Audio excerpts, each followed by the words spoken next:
Mənim sözüm buradan hörmətli vitse-prezidentimiz Mehriban Əliyevədir. Mən bir şəhid anası olaraq sizdən artıq dərəcədə xahiş edirəm. Mən şəhid Həsənov Sərxanın anasıyam. Tovuz rayonu Nəlbəyli kəndindən. Oğlum 3 medal təqdim olunub vətən uğrunda, Füzuli uğrunda, Füzulinin alınmasına görə, bir də igidliyə görə.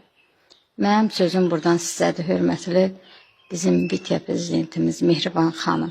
Siz də bir anasız, yəqin ki, mənsiz başa düşərsiniz.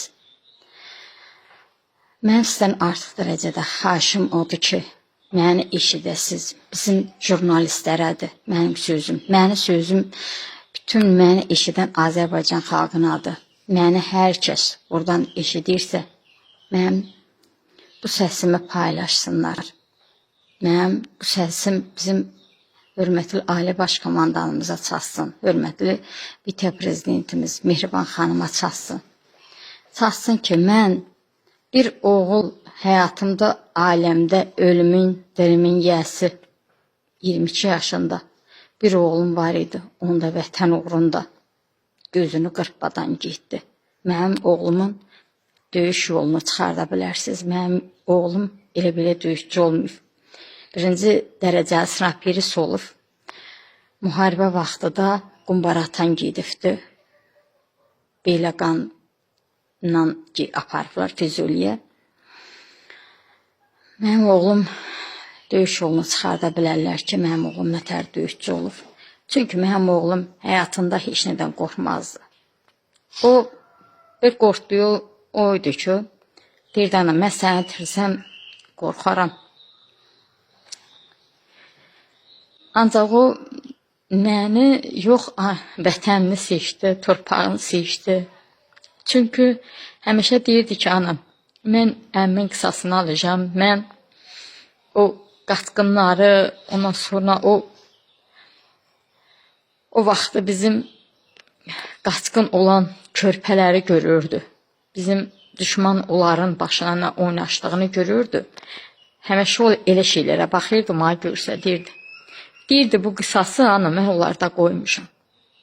Yəni, Azərbaycanın başı həmişə dik olmalıdır. Azərbaycan xalqının başı həmişə dik olmalıdır. Ancaq mövqeyi mənim oğlumun oydu. İndi mənim sizdən artıq dərəcədə xahişim odur, hörmətli Ali Baş Komandanımız. O qədərmi çətindir onun adına bir ev verib, onun ailəsini içinə yığmaq. Ailədə 5 nəfərik. Bizim yaşadığımız yer Tovuz rayonu Nəlbəyli kəndində. Ermənidən həm sərhədiyik. Yəni, yerində də hər şey yoxlanıla bilər. Bizim yaşayışımız, mən ata yurdunda yaşayıram. Ailədə 5 nəfərik.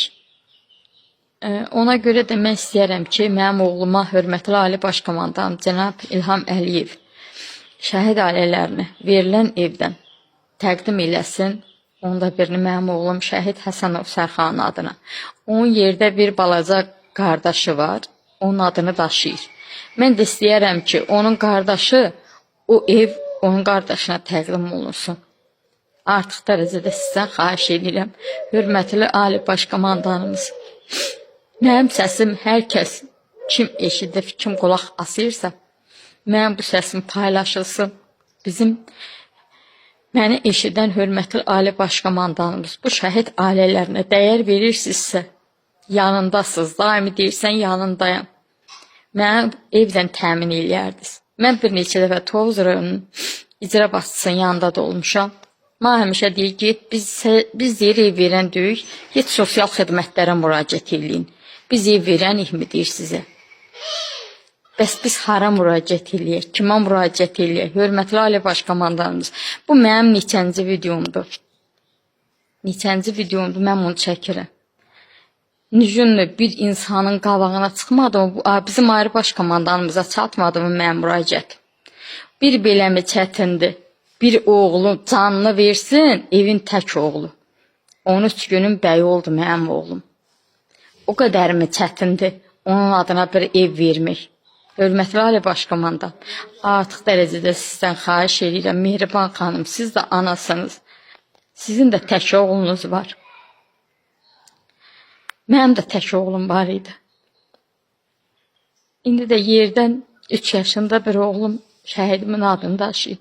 İstəyirəm ki, o ev verəsiz. Mən bir qızım, bir oğlum, bir də bir nəvəmdir. Onları bir də yoldaşımla mən. Onlar onun içində böyüdüm o körpələrimi.